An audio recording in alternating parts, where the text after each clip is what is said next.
Alexander Hamilton, from orphan to statesman. His enemies destroyed his rep, America forgot him. Lin-Manuel Miranda, from Hamilton, an American musical.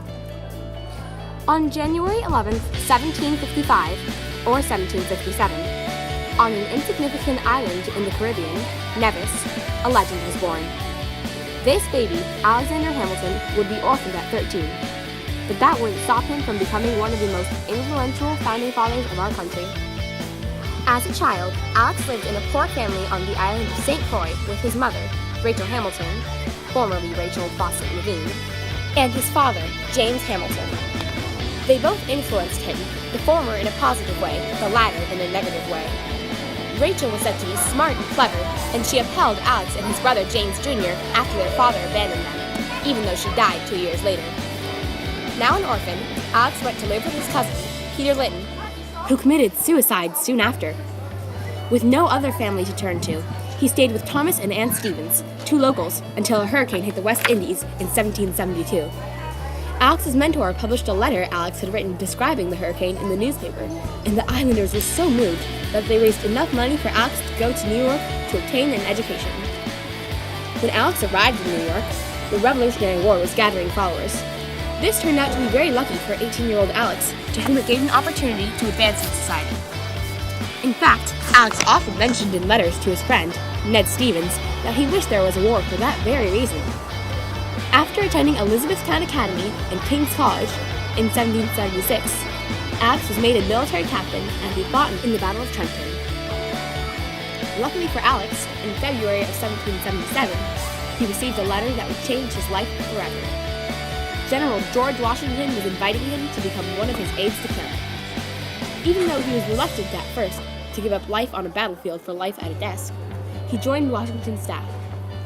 By looking at how quickly Alexander Hamilton, an orphaned immigrant from an insignificant island in the Caribbean, climbed the social ladder to the position of George Washington's right-hand man, and eventually an influential statesman, with only talent, a few friends, a great deal of personal sacrifice, and an unwavering determination, we can see that no matter where you originate or what your past is, there's always a way to overcome it. After the fighting had officially terminated, following the Battle of Yorktown in 1781, Alex studied law in New York and then participated in the Constitutional Convention and signed the Constitution as an individual. When the Constitution was ratified in 1788, Alex was recognized as one of the most important factors in New York's vote towards ratification. A year later, when Alex was appointed Secretary of Treasury by President Washington, he began establishing a number of systems and organizing the country's taxes, customs, and imports. One of these systems was the customs system. This made it so that goods that were traveling in and out of the country were taxed. To prevent smuggling, Alex established a force known to be the forerunner of our modern-day Coast Guard. Another system was the National Bank. This was a bank that was run by the government and also handled its finances. In order to raise money for itself, the bank loaned out money, known as scrip, for a small fee. As expected, this was a very popular idea with the middle and lower classes. Even though there was still some opposition to it, particularly from Jeffersonian Southerners who didn't trust banks, the bill was signed into law on February 14, 1791.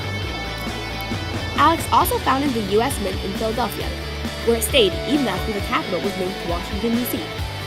He created coins such as the dime, penny, and halfpenny for everyday modest necessities. During the election of 1800, the end began for Alexander Hamilton. The race was close between Thomas Jefferson and Aaron Burr, both longtime rivals of Alex's. When a retired Alex endorsed Jefferson over Burr, the latter was infuriated. And when Alex called Burr despicable at a dinner party, it was the final straw. Burr challenged Alex to a duel. At the duel, Alex fired at the sky in order to not take his honor. Burr, however, did not. Alex died the next day of an infected wound. Overall, Alexander Hamilton was an amazing politician who gave all he could to his adopted homeland, and who knows where our country would be without his legacy. If he didn't think of and battle for the National Bank, we might have an unorganized tax system today. And what if we had no customs system or currency? If Alexander Hamilton hadn't put into place all the systems that he did, Would our young nation have been strong enough to survive without Britain? Our country owes a lot to this nearly forgotten founding father and his insatiable need to live life to the fullest and never be idle.